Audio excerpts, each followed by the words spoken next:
Donc alors je m'appelle Charles, ça fait quelques années que j'écris sur l'Union Européenne des articles. En fait j'ai commencé à m'intéresser au sujet en 2008, lorsque Nicolas Sarkozy et des socialistes a fait passer le traité de Lisbonne. C'est à ce moment-là que j'ai commencé à me poser des réelles questions sur l'Union Européenne. J'étais plutôt favorable au projet européen, j'avais d'ailleurs voté oui à la Constitution européenne, sans l'avoir lu. Je l'aurais lu, je pense que je n'aurais pas voté oui. Donc j'ai commencé à écrire des articles et je vais vous livrer un peu le fruit de mes réflexions. Avant d'aborder les sujets économiques, industriels ou politiques, le premier sujet pour ma part c'est la démocratie. Et on va voir ensemble si l'Union Européenne est donc un projet totalitaire. Le sommaire, donc on va commencer par un avant-propos, des constatations assez simples sur l'Union Européenne, l'idéologie européenne contre les peuples, donc je vais vous faire les chroniques d'un reniement de la démocratie. Et ensuite, on va étudier le traité budgétaire européen et ses conséquences qu'on a aussi appelé pacte de stabilité. Alors l'avant-propos. Je voudrais préciser que critiquer l'Union européenne, ce n'est en aucun cas glorifier l'État français. J'ai pour ma part beaucoup de reproches à adresser aux institutions de notre pays, et à certains égards, elles ne sont pas plus démocratiques que l'Union européenne. Je vais vous donner par exemple l'article 49.3 pour faire passer la loi du Rothschildo-socialiste Emmanuel Macron, sans débat au Parlement. Ensuite, une deuxième précision, la critique d'un système politique n'appartient à aucune famille politique. C'est-à-dire que de nos jours, souvent on assimile sortie de l'Union Européenne ou même débat sur l'Union Européenne à l'extrême droite. À ce titre, je voudrais rappeler la déclaration de M. Benoît Frachon, qui était secrétaire national de la CGT France en 1957. Il expliquait ceci: le marché commun constitue en fait un grave danger pour l'économie nationale des pays les plus faibles et une menace non moins grave pour les travailleurs de l'ensemble de ces pays. Il ne peut aboutir qu'à l'hégémonie des capitalistes et des monopoles les plus puissants, en l'occurrence les monopoles allemands étroitement associés aux monopoles américains. L'intérêt des travailleurs de tous les pays du marché commun est de combattre pour sa destruction. Nous savons qu'une partie du peuple de France, trompée ou mal informée, réagira contre les conséquences inévitables de ce marché commun. Donc on le voit, en 1957, soit un an après la signature du traité de Rome, qui est l'acte fondateur de ce que deviendra l'Union Européenne plus tard, Benoît Frachon, donc secrétaire national de la CGT France, appelle à la destruction du marché commun. Un autre exemple, en 1978, c'est alors Georges Marchais, secrétaire général du Parti communiste, qui expliquait ceci. Avec tous les patriotes, nous disons non, et résolument non, à l'Europe, à l'intégration européenne et atlantique. Nous disons non à l'Europe allemande. Nous disons non à l'élargissement du marché commun à l'Espagne, à la Grèce et au Portugal. Et nous ferons tout ce qui est en notre pouvoir pour que triomphe la liberté de la France, son indépendance et sa pleine souveraineté. Donc voilà, Jean Marchais également appelle à la destruction du marché commun dès 1978. Ce qui est assez paradoxal, c'est que plus l'Union européenne a avancé, et je pense que vous êtes tous d'accord avec ça, et plus on a vu les visées ordolibérales du projet. Ce qui est étonnant, c'est que la gauche française, plus le projet européen avançait, et moins appelée à la sortie de l'Union européenne. Plus proche de nous, je ne sais pas si vous connaissez Raoul-Marc Génard. C'est un des fers de lance de la gauche radicale pour la lutte contre le marché transatlantique. Est-ce que vous connaissez le marché transatlantique ? Vous avez tous entendu parler ? Oui. Bon, et bien tant mieux. Donc Raoul-Marc Génard a écrit un article, donc c'était en mai 2015. Des yeux qui s'ouvrent, non, une autre Europe n'est pas possible. Et voilà comment il conclut son article. Appliqué à l'UE actuelle, le slogan « Une autre Europe est possible » est devenu un mensonge. C'est une tromperie dont seuls profitent ceux qui bénéficient de l'UE telle qu'elle est. Les firmes privées, dont le profit est toujours plus élevé, est la seule motivation. Car ce slogan retarde toute contestation fondamentale de l'UE, de ses institutions et de ses politiques. Donc vous voyez, petit à petit, la gauche radicale revient sur ses analyses historiques et se rend compte qu'au niveau européen, c'est très difficile de faire changer les choses. Donc j'ai une question à vous poser, pourquoi êtes-vous venu à cette conférence ? Pour en savoir un peu plus par rapport à tout ça, par rapport à TAFTA, et si on peut s'en sortir, évidemment. Ok, donc vous êtes venu chercher de l'information. Et c'est bien normal, car il y a un sondage Harris qui est sorti en 2014, où 74% des Français avouaient ne pas connaître ni le rôle, ni le fonctionnement des institutions européennes. Plus étonnant, le jury de concours d'admission de l'ENA, l'École nationale d'administration, a émis un rapport sur le concours, comme tous les ans. Voici ce qu'il dit sur les copies relatives au sujet européen. Les copies de l'épreuve des questions européennes se caractérisent par leur très faible niveau général. Effectivement, la note minimale c'est 1, la note maximale c'est 14, et la moyenne c'est 7,75. Un peu plus loin, il précise, il faut également déplorer la très faible maîtrise, et peut-être plus inquiétant encore, la très faible compréhension du fonctionnement de l'Union européenne qui ressort de nombreuses copies. C'est quand même un peu inquiétant qu'une construction politique qui a autant de prise sur nos vies ne soit ni connue des citoyens, pas plus que ceux qui sont destinés à occuper les plus hautes fonctions de l'État. Pourtant, le système européen, c'est assez simple, c'est ça.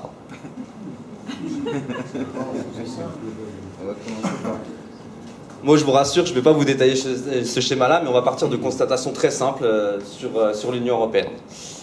J'ai une question. Combien de pays y a-t-il dans l'Union européenne actuellement ? 28, 29 peut-être un peu plus tard. Si on prend une réunion d'une heure à 28 pays, de combien de temps de parole dispose chaque pays ? Je vous l'ai montré avant, c'est 2 minutes. Donc lorsque dans les médias on nous explique qu'un sommet européen a duré 7 heures, au final ça représente seulement 14 minutes de temps de parole par pays. Ça fait pas très lourd pour discuter de dossiers aussi sensibles que la Grèce, Chypre et bien d'autres encore. Vous comprendrez qu'en partant de ce principe, il va falloir qu'il y ait une entité qui s'occupe des affaires courantes à Bruxelles, étant donné que les ministres sont occupés au niveau national. C'est la Commission européenne. Donc la Commission européenne, on va la détailler un petit peu plus tard. En fait, la Commission européenne a un président. Ce président va choisir une liste de personnes proposées par les pays pour composer l'ensemble du collège de la Commission. Lors des dernières élections européennes, je ne sais pas si vous vous rappelez, mais on nous avait expliqué que ce serait bien plus démocratique parce que le président de la Commission européenne devrait être élu parmi le parti qui avait gagné les élections européennes. Donc on nous avait présenté ça comme une avance. Ça a l'air très simple. Sauf que simple n'est pas bruxellois. En réalité, c'est ça. Là non plus, je ne vais pas vous détailler le schéma. Il faut juste retenir quelque chose.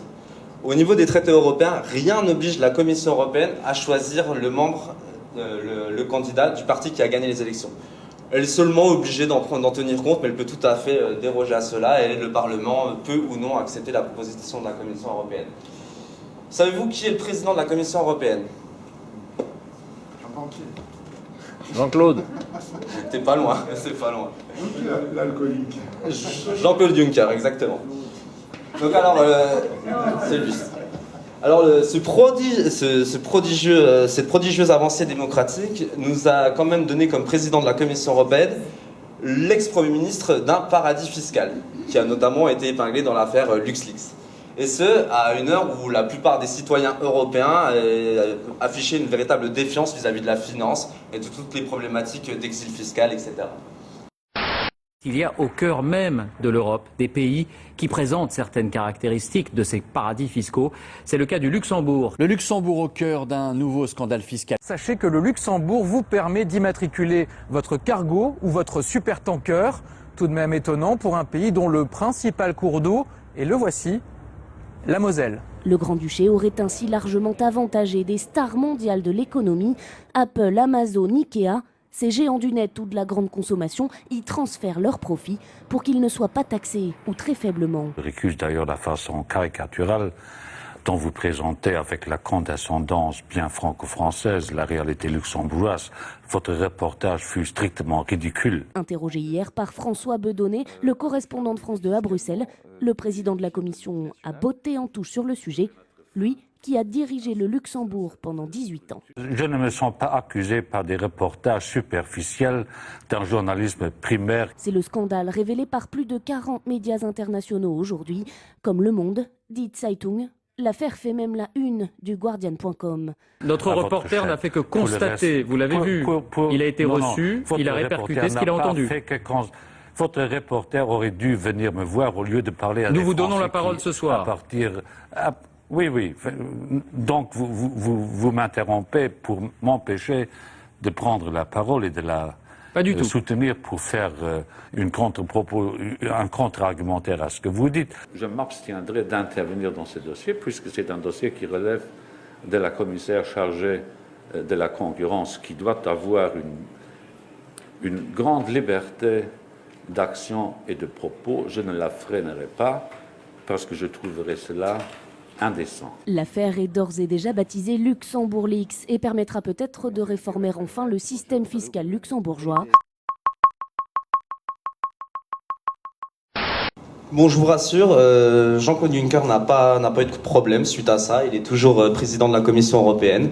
Pas plus que, je ne sais pas si vous vous rappelez, en 1997, excusez-moi, c'était Monsieur Sanders à cause de la crise de la vache folle. La Commission avait été épinglée dans de gros problèmes de gestion et notamment de corruption. Et donc la motion de censure, donc c'est l'Europarlement qui peut se prononcer pour pousser à la démission de la Commission, n'avait pas été atteinte.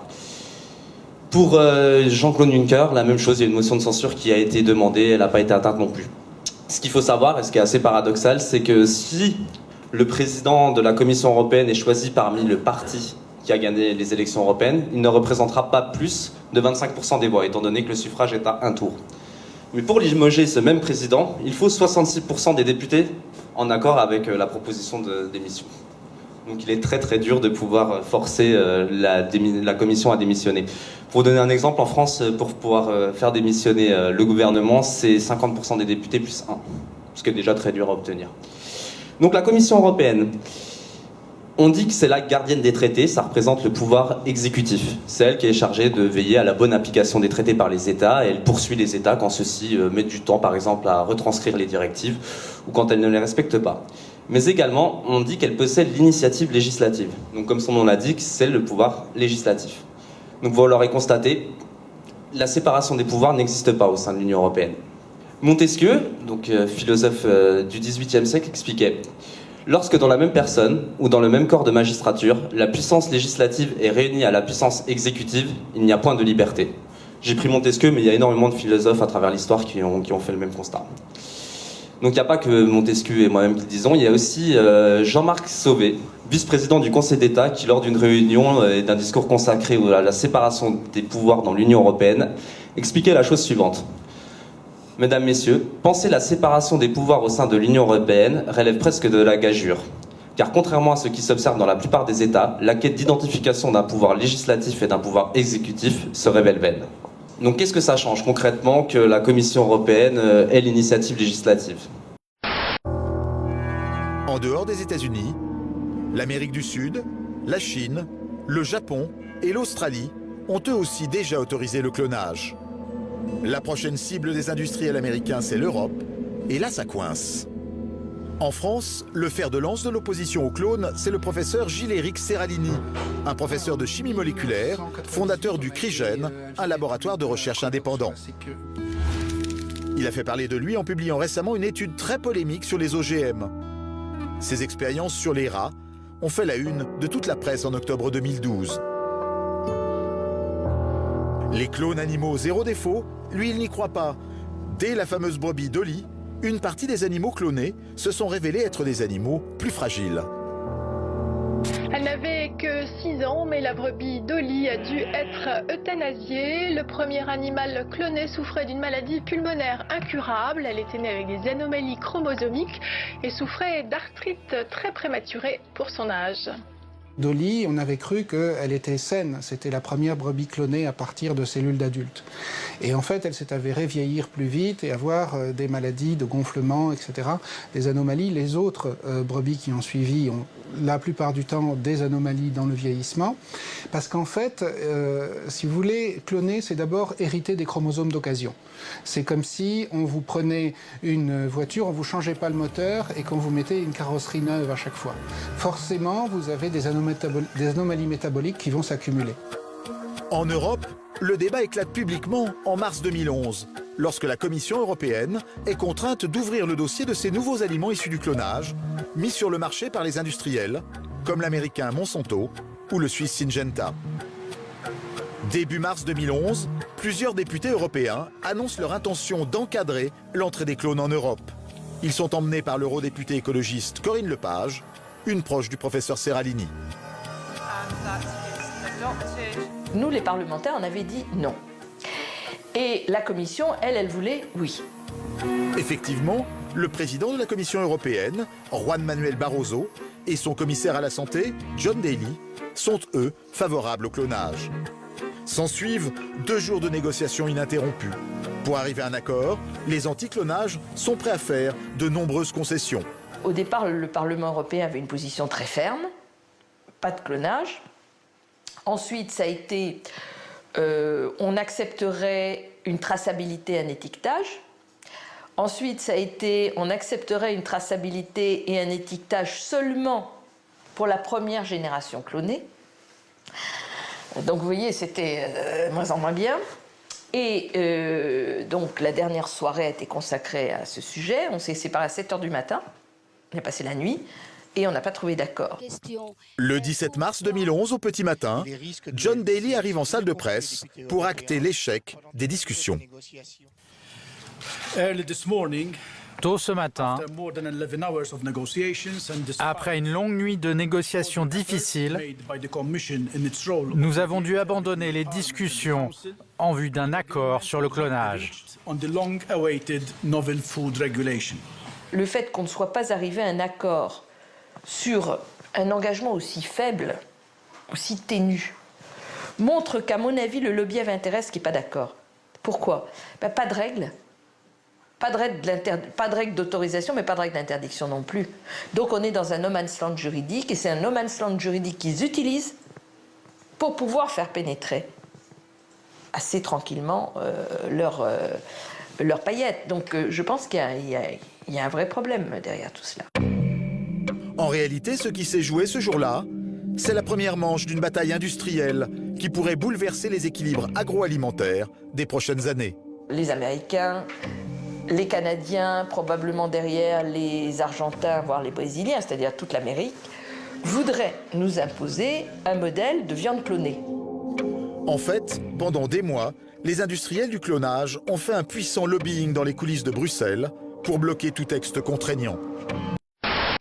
Donc voilà, vous avez compris, si la Commission européenne refuse de légiférer, il n'y a pas de réglementation.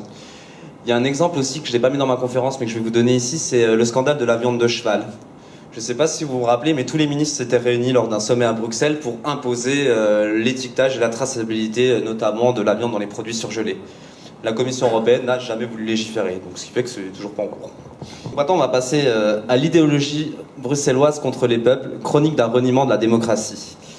En fait, ce que je vais vous proposer, c'est de faire un petit retour en arrière sur les 16 dernières années, depuis les années 2000, voir un peu ce qui s'est passé dans les différents pays européens au niveau des votes.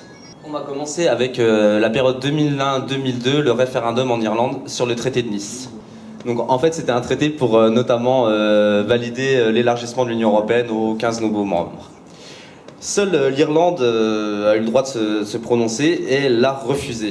Elle l'a refusé avec 53%, mais la participation était très faible. Donc là, c'était un gros problème pour les institutions européennes parce qu'il faut savoir qu'au niveau européen, l'élargissement avait déjà été ratifié. Donc le vote du peuple irlandais, c'était une épine dans le pied du processus européen. Et donc là, tout le monde est bien embêté à savoir qu'est-ce qu'on va faire. Donc qu'est-ce qu'on a fait? Un an plus tard, on a obligé les Irlandais à revoter. Ce coup-ci, ils accepteront avec une très large majorité et une participation de 70%. Ça a été présenté par une victoire par les défenseurs de la construction européenne. Cependant, il faut rappeler que le premier vote avait eu lieu début 2001, le deuxième en 2002. Entre-temps, il y avait eu les attentats du 11 septembre, la fièvre afteuse et l'explosion de la bulle Internet. Donc l'Irlande était prise à la gorge, ils n'avaient pas d'autre choix que d'accepter le traité de Nice. Ensuite, leur référendaum en France, 2005-2008. Bon, je vais passer vite puisque je pense que vous vous rappelez tous de ce qui s'est passé. Donc, Monsieur Raffarin, à l'occasion de ce vote, avait expliqué que c'était une chance pour la France et les Français de s'exprimer et c'était une bonne nouvelle pour la démocratie car nous étions le peuple européen qui allait décider de son avenir. Donc, le résultat, vous le connaissez, le non l'emportera avec à près de 70% et avec une participation également de 70%. Participation qui ferait rêver nos hommes politiques actuellement. Et la suite, vous la connaissez, donc c'est Nicolas Sarkozy et des socialistes qui, réunis en congrès, ont validé le traité de Lisbonne. Ensuite, aux Pays-Bas, voilà, je me suis trompé, désolé. Aux Pays-Bas, donc 2005-2008, il leur arrivait exactement la même chose. On leur a proposé d'accepter ou non la Constitution européenne. Ils l'ont refusé à plus de 63%. La participation était également élevée à 63%. Et en 2008, même sanction, le Sénat hollandais a donc adopté le traité de Lisbonne. Et là, je vais vous proposer une vidéo d'une eurodéputée que j'apprécie tout particulièrement, sachez que c'est ironique. Elle s'appelle Sylvie Goulard, elle est membre de l'UDI. Et voici comment elle analyse Mais en France, les gens qui ont voté non en 2005, qui pour certains soulignaient des choses qui étaient justes, je l'ai reconnu, qu'est-ce qu'ils ont proposé depuis? Quelle est la vision de la plupart des Français, à part, je dirais, le côté schtroumpf-grognon, c'est-à-dire le côté « oh, je suis contre ça, je veux pas que la Banque centrale ». Nous avons signé et ratifié des traités qui engage la parole de la France au plan international. Non, madame, le peuple français a voté non contre le traité. Donc, si vous voulez, la ratification de 2007 je suis parlementaire. Il me semble que nous ne sommes pas passés à un régime référendaire de démocratie directe. Non, mais... Les traités qui ont été ratifiés par mes collègues de l'Assemblée nationale et du Sénat ne sont pas des paillassons sur lesquels vous devez vous essuyer les pieds. Ça peut ne pas vous plaire, mais c'est conforme à la Constitution. Donc, vous ne pouvez pas dire que lorsque la France a signé et ratifié des traités, quand elle a pris des engagements, on s'assoit à ce point dessus. Je m'y assois, Madame Goulard, comme on s'est assis sur la volonté du peuple français. Olivier, laissez terminer. Ce n'est pas vrai. Le traité que le peuple français a rejeté a été abandonné. Un autre traité a été négocié. Donc c'est une démocrate. Hein. Donc elle ne représente pas l'extrême droite. Hein. Elle est pour la construction européenne. Même si les Français sont grognons, arrogants... des schtroumpfs. Bon, alors ce qui est assez marrant pour un député européen, c'est qu'elle oublie le vote des Hollandais, parce qu'il n'y a pas que les grognons de Français qui ont refusé le traité constitutionnel. Il y a également nos amis hollandais. Également, elle nous explique que le traité avait été modifié. Bon, je pense que vous êtes tous au courant que le traité de Lisbonne est une copie de la Constitution européenne. Pour appuyer le propos, j'ai retrouvé un article de Valéry Giscard d'Estaing, donc l'un des rédacteurs du traité constitutionnel. Et voici ce qu'il expliquait sur le traité de Lisbonne. La conclusion vient d'elle-même à l'esprit. Dans le traité de Lisbonne, rédigé exclusivement à partir du projet de traité constitutionnel, les outils sont exactement les mêmes. Seul l'ordre a été changé dans la boîte à outils. La boîte, elle-même, a été redécorée en utilisant un modèle ancien qui comporte 3 casiers dans lesquels il faut fouiller pour trouver ce que l'on cherche. Donc en fait, non seulement rien n'a été modifié, mais en plus de ça, c'est plus compliqué pour retrouver ce qu'on cherche. 2008-2009, référendum en Irlande, le retour. L'Irlande devrait décidément arrêter les référendums. Donc c'était pour le traité de Lisbonne. L'Irlande est le seul peuple qui a eu le droit de s'exprimer. Il l'a également rejeté. Il l'a rejeté. Donc là, pareil, très gros problème au niveau européen, parce que comme d'habitude, ça a été ratifié au niveau européen, et donc c'était une nouvelle épine dans le pied des dirigeants. Et là, je vous propose une autre démocrate, Eva Joly, et je vais vous proposer d'écouter sa réaction. Encore une question dans le public, oui? Bonsoir. Pardonnez ma question pessimiste, mais elle est aussi pragmatique. Vous avez parlé à plusieurs reprises des progrès que représenterait l'entrée en vigueur du traité de Lisbonne, mais que se passe-t-il si les Irlandais disent à nouveau non? Eh bien, on leur reposera la question une 3e fois, jusqu'à ce qu'ils disent oui. Non, mais c'est ça le problème. Qu'est-ce que vous en pensez, Eva Joly? Je pense que la crise économique les a tellement durement frappés que l'arrogance qui les avait fait refuser, ne pas comprendre leur intérêt, change la donne et qu'ils ne rétorqueront plus. Je pense pas. Donc alors, je trouve grognon, arrogant, ils rétorqueront plus, ce qui est quand même pas mal, ça aussi c'est une phrase assez démocrate. Donc est-ce que vous savez quelle a été la solution choisie par les dirigeants européens?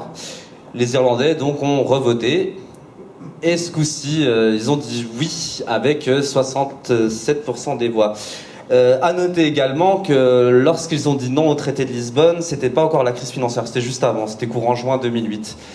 Donc là, ils ont voté courant 2009, en pleine crise financière, et quand on sait à quel point l'Irlande a été touchée par la crise, on comprend pourquoi ils ont encore une fois accepté de se déjuger à 1 an d'intervalle. Ensuite, on va aller faire un tour en Slovaquie, parce qu'on on parle rarement. Qu'est-ce qui s'est passé en Slovaquie? Le FESF, est-ce que vous vous rappelez de ce que c'était? Alors, le FESF était un mécanisme financier, donc le Fonds européen de stabilité financière. Il a été remplacé par le MES. Et donc, ça a fait un petit peu débat en France, faut être honnête, mais pas autant que ça aurait dû. Et voici un expert sur BFM Business qui va vous expliquer ce que c'est que le FESF. Il y a une nouvelle qu'a trouvé un de mes amis suisses ce matin sur le FESF. Quelque chose d'extraordinaire. On demande, premièrement, que le FESF ait le droit d'utiliser un effet de levier. extraordinaire. Donner un effet de levier à un banquier, on a vu ce que ça donnait. Hein. À chaque fois, ça s'est terminé très mal. Alors là, on va leur donner un effet de levier. Et alors, quand on regarde les statuts du FESF, là, ça devient merveilleux. C'est-à-dire que le FESF, figurez-vous, a la possibilité d'agir en justice contre un pays qui ne paierait pas. Il a le droit de demander n'importe quelle somme à un pays qui doit s'exécuter dans les 7 jours. OK ? Donc, si vous ne vous n'exécutez pas la demande, à ce moment-là, il peut agir en justice contre vous. Mais en revanche, ils se sont votés l'impunité. C'est-à-dire qu'il y a l'article 24 qui dit on ne peut pas agir contre les décisions du FESF. Même si elles sont totalement ahurissantes et non fondées, vous n'avez aucun recours en justice contre le FESF. C'est pas beau, ça ? Personne ne le sait, personne ne le dit. Non, mais voilà. La dictature économique. Ben, c'est extraordinaire, moi je trouve. Non, c'est la dictature des banquiers. Mais c'est beau, c'est beau. Et personne ne le dit. Ça va nous coûter une fortune, cette histoire. Donc voilà, le FESF a été remplacé par le MES, mais ce que dénonce Olivier de la Marche est encore valable pour le MES. Donc le Parlement slovaque a rejeté le FESF et les nouvelles dispositions, notamment celles dénoncées par Olivier de la Marche. Là, j'ai retrouvé l'analyse d'un journaliste, voilà, puisque également les dirigeants européens avaient pratiquement tous validé le renforcement du FESF. Donc, encore une fois, épine dans le pied au niveau du processus européen. Donc, comment faire ?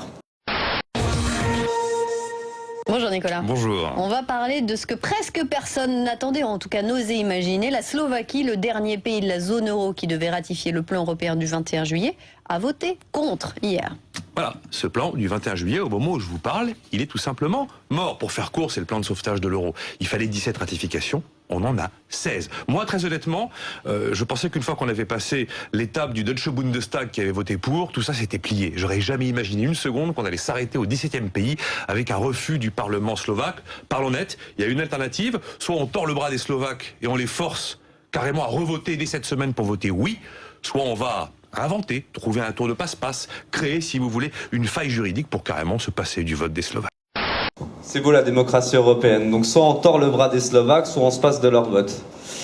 Donc quelle solution a été choisie ? Donc ils ont convoqué les parlementaires la semaine d'après, qui se sont déjugés et qui ont accepté le FESF. Ensuite, en 2013, la crise chypriote, on l'a tous en mémoire. Donc on avait proposé un plan de sauvetage que les parlementaires chypriotes ont rejeté. J'ai pas mis la vidéo, mais on a des scènes de liesse à Chypre à ce moment-là, à Nicosie, où le peuple fête leurs parlementaires, chose assez rare de nos jours. Ils étaient heureux que les parlementaires aient défendu leurs intérêts. La suite, vous la connaissez, une semaine après, le Parlement chypriote est reconvoqué pour approuver le plan de sauvetage. Une chose à noter, car on en a très peu parlé en France, c'est qu'on nous avait vendu le plan chypriote notamment pour saisir l'argent des oligarques russes. Le problème, c'était Reuters, une brève Reuters reprise par le journal Express Business, qui expliquait que les oligarques russes avaient réussi à retirer l'argent des banques chypriotes, notamment par des filiales installées à Londres et en Russie. Donc on n'a absolument pas impacté les oligarques russes. Ensuite, en 2014, on a la Lettonie qui est rentrée dans l'euro, mais contre l'avis de sa population. Remarquez qu'à nous, on nous a même pas demandé notre avis. Donc la Lettonie veut rentrer dans la zone euro, mais pas les Lettons. Il faut savoir qu'il y a des sondages qui faisaient état de 62% de la population qui était contre l'entrée de la Lettonie dans l'euro. Ils sont rentrés quand même. Donc voilà, c'est officiel, la Lettonie intégrera la zone euro le 1er janvier 2014. Le problème, c'est que la Lettonie, c'est un paradis fiscal. C'est le pays de la zone des 28 qui a le plus fort taux de dépôt au-dessus de 100 000 euros. Donc beaucoup l'appellent la Nouvelle Chypre, comme l'indique le titre de l'article. 2011-2015, la crise grecque. Donc la Grèce en pleine crise. Nous avions le Premier ministre de l'époque, Papandréou, qui propose à sa population un référendum afin qu'elle se prononce sur l'avenir du pays. Scandale au niveau européen, vous pensez bien, demander l'avis de la population, c'est pas dans les habitudes. Et là, je vous propose la vidéo de quelqu'un qui vous manque peut-être, Nicolas Sarkozy, et sa réaction suite à l'annonce du référendum. Hier, le Premier ministre grec a pris l'initiative d'annoncer un référendum. Cette annonce a surpris toute l'Europe. La France tient à rappeler que le plan adopté jeudi dernier à l'unanimité des 17 États membres de la zone euro est la seule voie possible pour résoudre le problème de la dette grecque. Donner la parole au peuple est toujours légitime, mais la solidarité de tous les pays de la zone euro ne saurait s'exercer sans que chacun consente aux efforts nécessaires.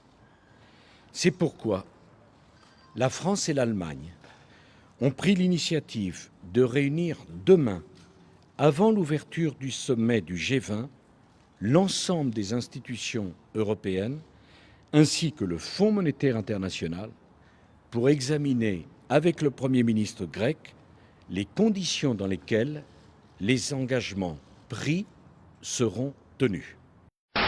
Donc voilà, pour faire simple, consulter le peuple est toujours légitime, mais ça ne changera rien. D'ailleurs, voici comment... vous savez comment ça s'est passé pour Papandréou? Non? Vous vous rappelez pas? Eh bien, il a démissionné. Il a démissionné. Et savez-vous par qui il a été remplacé? Par Papademos. Et savez-vous quelle fonction occupait Monsieur Papademos avant d'être... Oui, il travaillait chez Goldman Sachs. Connaissez-vous la responsabilité de cette banque dans la faillite grecque? Il faut savoir que Goldman Sachs était la banque qui avait aidé la Grèce à maquiller ses comptes pour rentrer dans l'euro. Ce qui a provoqué donc la crise de la dette grecque. Et donc le Premier ministre est limogé, enfin démissionne, pour être remplacé par un banquier qui a aidé la Grèce à rentrer dans l'Europe en falsifiant ses comptes. C'est formidable. Ensuite, y a un petit problème avec ma slide, c'est pas très grave. Ensuite, on a eu l'année dernière une élection. Monsieur Tsipras arrive à la tête des élections grecques et propose un référendum à sa population, encore une fois, sauf que lui s'y tiendra, le fera réellement pour savoir s'ils étaient d'accord avec le plan de sauvetage ou non. Vous savez que la population a voté contre le plan de sauvetage. Gros problème également au niveau européen, le plan de sauvetage ayant été ratifié par les États membres. Une semaine après, le Parlement grec validera finalement le plan de sauvetage, ne tenant pas compte de l'avis des citoyens grecs. Là, je ne sais pas si vous avez vu ça, très récemment, les députés finlandais sont appelés à débattre pour une sortie de l'euro. Alors, il faut savoir que c'est dû à une pétition citoyenne qui avait réuni 450 000 signatures. Le seuil pour pouvoir proposer le débat était de 300 000, donc il a largement été atteint. Donc on va voir ce que ça va donner. À noter quand même que là, ce que vous voyez, la ligne rouge, c'est les taux de croissance de la Finlande qui est en récession depuis plusieurs années. Et là, c'est ses deux voisins qui ne sont pas dans l'euro, la Suède et la Norvège. Et vous voyez qu'ils sont largement au-dessus, donc le débat se pose. Ensuite, en 2016, il n'y a pas très longtemps, je ne sais pas si vous avez entendu parler, on a proposé un référendum aux Pays-Bas. Là aussi, c'était suite à une pétition déposée par des citoyens concernant l'accord de libre-échange avec l'Ukraine. Faut savoir que l'Union européenne a ratifié un accord de libre-échange avec l'Ukraine. Le salaire moyen ukrainien, si je ne dis pas de bêtises, c'est aux alentours de 120 € par mois. Donc imaginez au niveau concurrentiel ce que ça peut donner. Les Hollandais ont logiquement refusé l'accord de libre-échange avec l'Ukraine, notamment en tenant compte aussi des tensions avec la Russie. Sauf que là encore, problème, l'accord de libre-échange ayant été ratifié au niveau européen, encore une épine dans le pied de cette construction.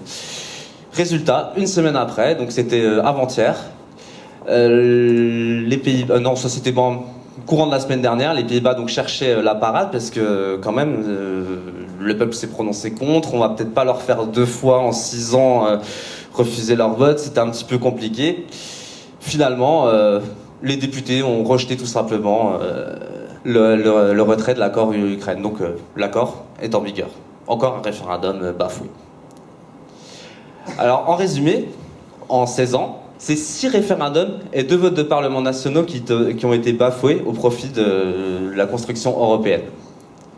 L'institution européenne concentre en son sein au sein de la Commission les pouvoirs exécutifs et législatifs, au mépris des règles les plus élémentaires d'une démocratie.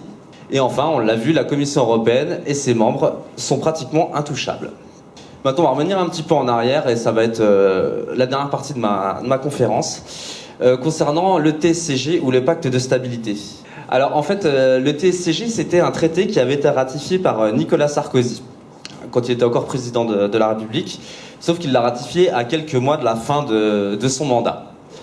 Donc lors de la campagne présidentielle, il y a eu un gros débat, parce que faut savoir que ce traité permet en fait à la Commission de contrôler les budgets des États avant même les parlements nationaux des États. C'est-à-dire que la France va dire voilà notre budget pour l'année 2016. La Commission européenne va regarder les postes de dépenses et regarder si c'est en adéquation avec ses recommandations. Donc le traité budgétaire, une majorité de Français demandait un référendum, mais également le Front National, également le PCF avec le Front de Gauche, également Europe et Écologie Les Verts, mais Sarkozy a exclu un référendum sur le traité européen. Hérault, qui aidait Hollande pour sa campagne, nous a expliqué qu'il n'y aurait pas de référendum sur le traité européen. Hollande, une fois élu, nous a expliqué qu'il voulait renégocier le traité... Enfin, non, c'était avant l'élection, on nous a expliqué qu'il voulait renégocier le traité européen. Et finalement, quelques mois après son élection, Hérault reconnaît que le traité européen n'a pas été renégocié. Effectivement, il avait été ratifié par Nicolas Sarkozy. On nous a fait croire qu'on avait rajouté un volet croissance, mais il n'en est rien. Donc les conséquences du traité budgétaire, les voici.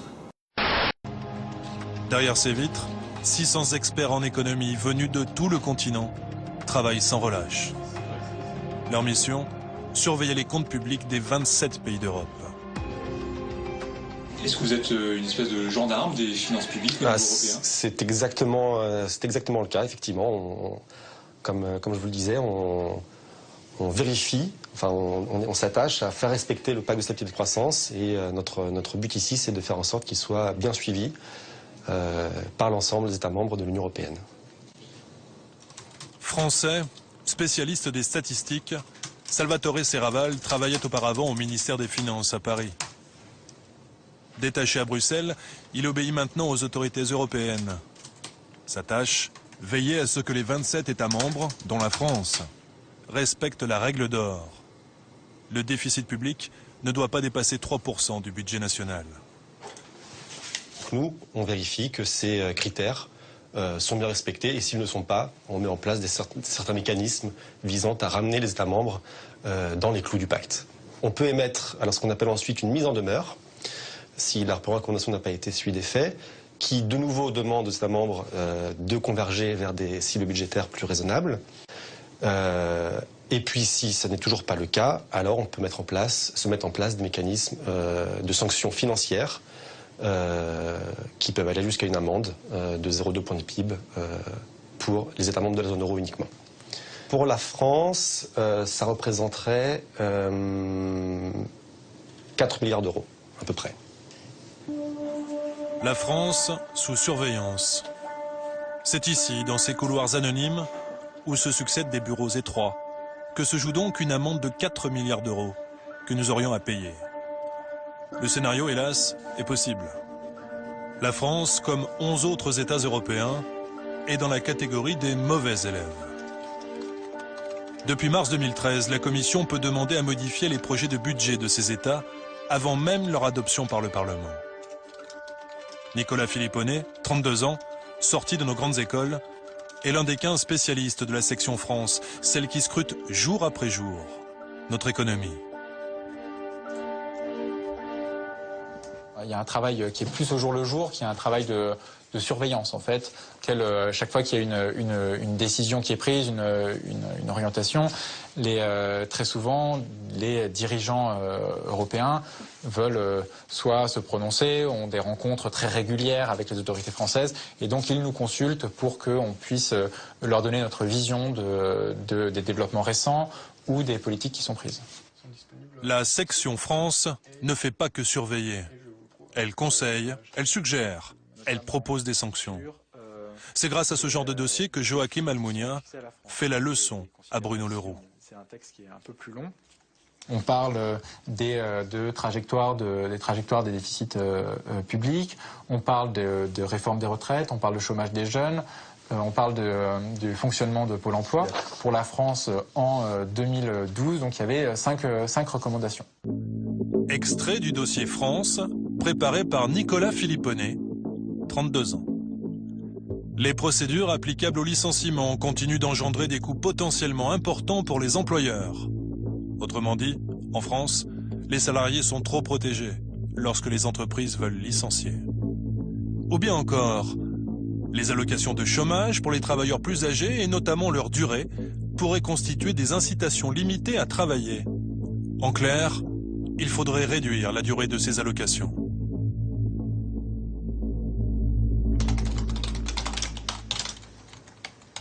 Ce qu'on peut espérer, c'est qu'effectivement, nos recommandations, le bilan approfondi qu'on a publié, ont contribué à la prise de conscience par les autorités françaises que de ce point de vue-là, il y avait un problème et qu'il fallait prendre des mesures.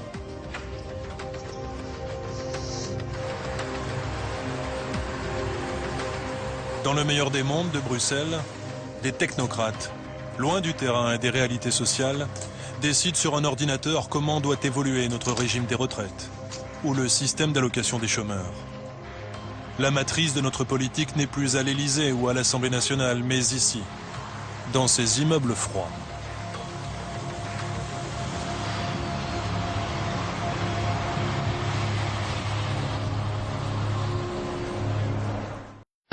Donc vous l'aurez compris, la Commission européenne maintenant, donc en quelque sorte, décide des budgets nationaux des différents États. Donc je suis allé chercher les conséquences du pacte budgétaire et donc en allant comparer les recommandations faites au niveau européen et ce que la France a appliqué derrière. Les recommandations datent du 30 mai 2012. Ce qui est intéressant à noter, c'était pile poil pendant le second tour de l'élection présidentielle. Donc la déduction logique, c'est que quel que soit le vainqueur de l'élection présidentielle, les recommandations de la Commission sont valables et restent telles quelles. Ah oui, autre chose à noter, vous voyez, la période, ça concerne la période donc spécifiquement 2012, mais aussi il y a un avis sur le programme de stabilité de la France pour la période 2012-2016. Vous voyez, c'est sur 4 ans, donc indépendamment des élections, de ce qui peut se passer au niveau national. Donc voilà ce qui s'expliquait en 2012. Déplacer la pression fiscale du travail vers d'autres formes de fiscalité, notamment les taxes vertes, c'est joli, et les taxes sur la consommation. Les taxes sur la consommation, c'est la TVA. Voici une vidéo du clip de campagne de François Hollande que j'ai pas résisté, fallait que je vous la mette.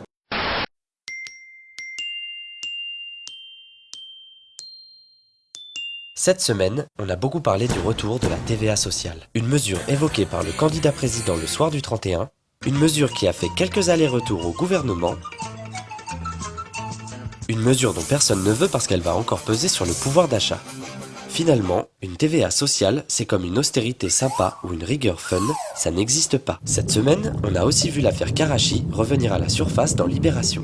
Heureusement, Serge Dassault a volé au secours du candidat président dans les pages de son journal. Et Nadine Morano a été très active sur le terrain des réseaux sociaux. Ses amis et elle se sont d'ailleurs emparés d'une insulte présumée. Quelque chose comme pauvre con d'assister à nettoyer au Karcher avec un croûte-boucher qui ne serait pas rentré dans l'histoire, descend un peu pour voir ? Ah non, ça c'est autre chose. Dominique de Villepin, entre deux incantations à la grandeur flamboyante de la nation, a parlé de mettre la France en état d'urgence. Pour l'instant, c'est la majorité qui semble dans cet état.